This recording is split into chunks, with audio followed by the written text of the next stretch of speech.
Hey, how's it going? Welcome back to another lesson. In today's lesson, we will have a look at another yellow lesson. And of course, as always, the yellow lessons are the verb lessons. So in today's lesson, we will take a look at another verb. And the verb that we will learn in today's lesson is the verb HACER, which means to do or to make. Alright, now before we dive into the different conjugations of the verb HACER, as always, let's start with creating our list. So if you want to make a copy of this, please make sure to pause the video and resume once you're ready. Alright, the verb HACER, to do or to make. Let's look at the first conjugation, which is the I form. So I do or I make. Yo hago. Yo hago. And as always, the H in HACER or hago in this example is a soft H. So yo hago. I do or I make. So we can add this to our list. Alright, so then let's look at an example for this first conjugation. So I do something important in Spanish is Yo algo importante. Yo hago algo importante. Yo hago algo importante. I do something important. So hacer is to do or to make. And so in this example, we choose to do. So I do something important. Yo hago algo importante. Alright, then let's look at the second form of the conjugation, which is the tú form. So for the verb hacer, this becomes tú haces. You do or you make. Tú haces. Tú haces. So for example, when you want to say you do the same, you would say tú lo mismo, which is the same. Tú lo mismo. So tú haces lo mismo. You do the same. Or you make the same. But in this example, we use do. So you do the same. Tú haces lo mismo. Tú haces lo mismo. Tú haces lo mismo.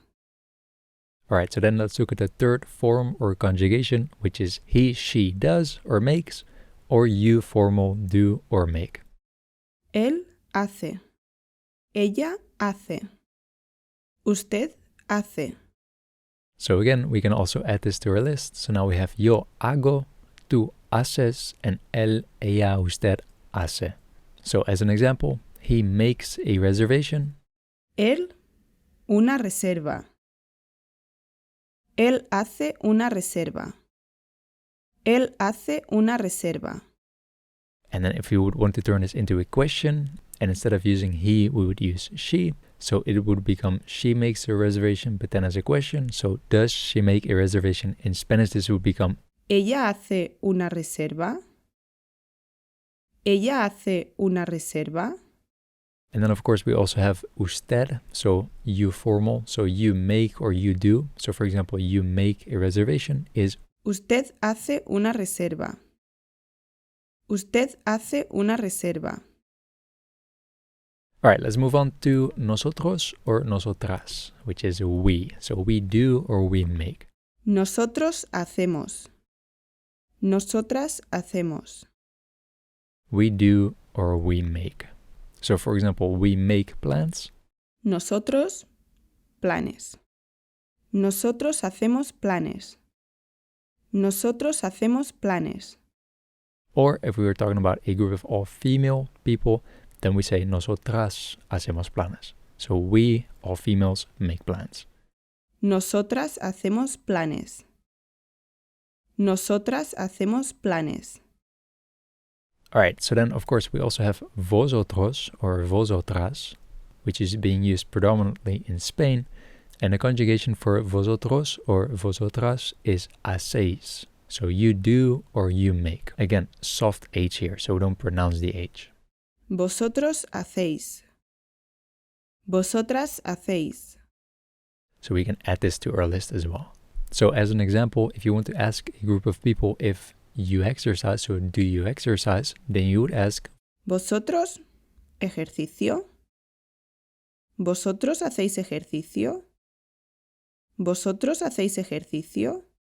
Or of course, vosotras hacéis ejercicio, if we are talking about a group of all feminine individuals. ¿Vosotras hacéis ejercicio? ¿Vosotras hacéis ejercicio?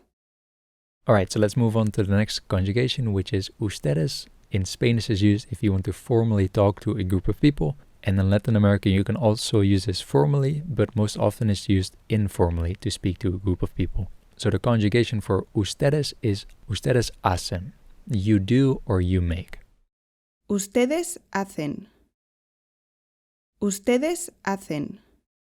So as an example, you do pilates or you make pilates, but in English we would say you do pilates.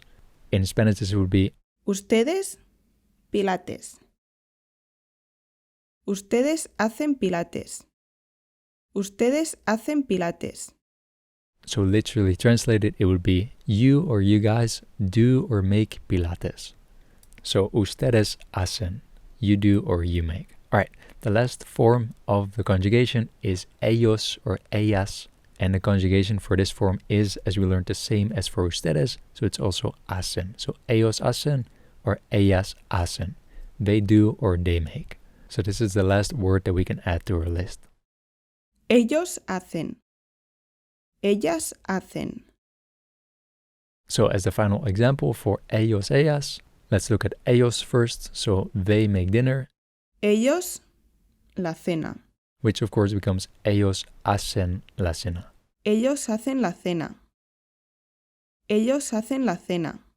They make the dinner. So hacen in this example means to make. So ellos hacen la cena, they make the dinner. Or of course, if we were talking about a group of all girls or women, we say ellas hacen la cena with as. So ellas hacen la cena also means they make the dinner. But now we are referring to a group of feminine individuals. Ellas hacen la cena. Ellas hacen la cena. Alright, so here again we have an overview of all the different conjugations for the verb hacer, to do, to make. And while we are at it, we can also take a look at the regularity of this verb. So as you can see, this verb is quite irregular. The only irregularity is in the I form or the yo form, where the HAC turns into HAG. So hago instead of hazo. For the rest of the verb, the stem, so the first bit of the verb, all remains the same. So HAC. Alright, and then as always, I created some practice sentences for you so that you can practice with the different conjugations of the verb hacer. Make sure to pause the video and then press resume once you're ready. Alright, and here are the answers. And that's it for this yellow verb lesson in which we learned the verb hacer, to do or to make. As always, I hope that this was helpful to you. I hope you got something out of this, and I really hope that you practice with this verb before you move on to the next lesson. Alright, that's it for this lesson. Thank you so much for watching, and as always, I hope to see you in the next lesson. Adios.